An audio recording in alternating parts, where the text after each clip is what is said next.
খাবো না তো কি করব? আমার ভাত খাওয়া লাগে না সারাদিন?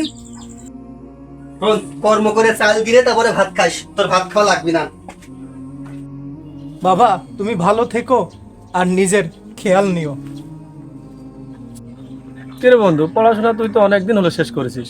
অমুক কোম্পানি বলছে 10 লক্ষ টাকা লাগবে, আবার কিছু কিছু কোম্পানি বলছে 10 লক্ষ, 12 লক্ষ, 15 লক্ষ টাকাও চাচ্ছে। কি আর বলবো বন্ধু, বন্ধু তুই আর একটু চেষ্টা করে। আজ 2 বছর ধরে এই অফিস সেই কোম্পানি ঘুরতেছি, কিন্তু কোথাও চাকরি পাচ্ছি না। তুই একটু খালেদ ভাইয়ের সঙ্গে কথা বলে দেখতে পারিস। তাহলে বন্ধু চল বাসার দিকে যাই। চল যাই।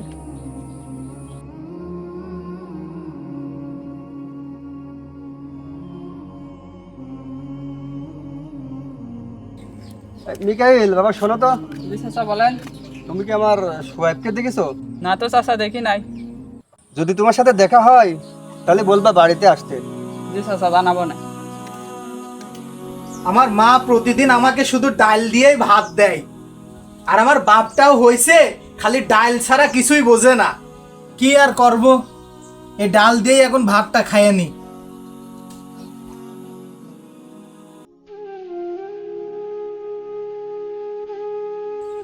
এই, তুই সারাদিন ছিলি কোনে, এখন এসে গিলতে বসিস? খাবো না তো কি করব? আমার ভাত খাওয়া লাগে না সারাদিন?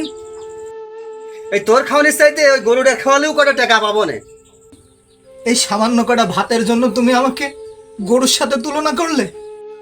কর্ম করে চাল গিরে তারপরে ভাত খাস, তোর ভাত খাওয়া লাগবে না। আমার বাবা সামান্য কটা ভাতের জন্য আমাকে এত কথা শোনালো, সামনের থেকে ভাতের প্লেটটা পর্যন্ত নিয়ে গেল। পড়াশোনা শেষ করে মানুষের দাঁড়ে দাঁড়ে চাকরির জন্য ঘুরতেছি, আমি তো চাকরি খুঁজতেছি, কিন্তু আজকে বেকার বলে আমার বাবা আমার সামনে থেকে ভাতের প্লেটটা নিয়ে গেল। ওর মতো ছাওয়ালের খাওয়ানোর চাইতে আমার এই গরুটা খাওয়ালেও অনেক ভালো হবে নি। তুই এখনো এখানে বসে আছিস? তোর মতো ছাওয়ালের আমার দরকার নেই, তুই বাড়িতে এখনই বাড়া।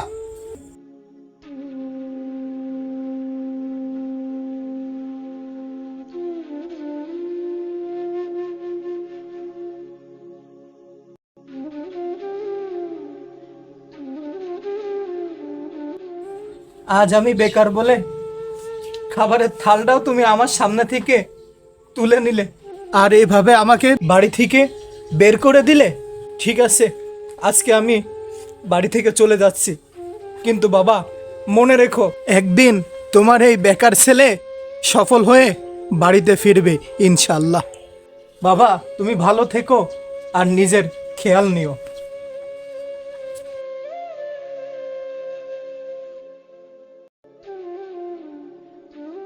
কিরে বন্ধু, তুই এভাবে কোথায় যাচ্ছিস? হঠাৎ ভাত খাইতে বসছিলাম, আমার বাবা এসে আমার ভাতের ঠালটাও সামনে থেকে কেড়ে নিয়ে চলে গেছে, আর আমাকে বাড়ি থেকে বের করে দিয়েছে। তোর কাছে কি কিছু টাকা হবে? আমাকে কিছু টাকা ধার দিতে পারবি? তোর মতো বেকারের টাকা ধার দিয়ে আমি বিপদে পড়বো নাকি? শোন দোস্ত, তুই ওকে টাকা ধার দিস না। ঠিক আছে বন্ধু, আজকে আমি বেকার বলে আমাকে তোরা সবাই ফিরিয়ে দিলি। তবে বন্ধু একটা কথা শুনে রাখ, আমার আল্লাহ তাআলা যদি চাই, একদিন এই বেকার ছেলেটাই প্রতিষ্ঠিত হয়ে তোদের মাঝে ফিরে আসবে। ঠিক আছে বন্ধু, ভালো থাক আর আমার জন্য দোয়া করিস।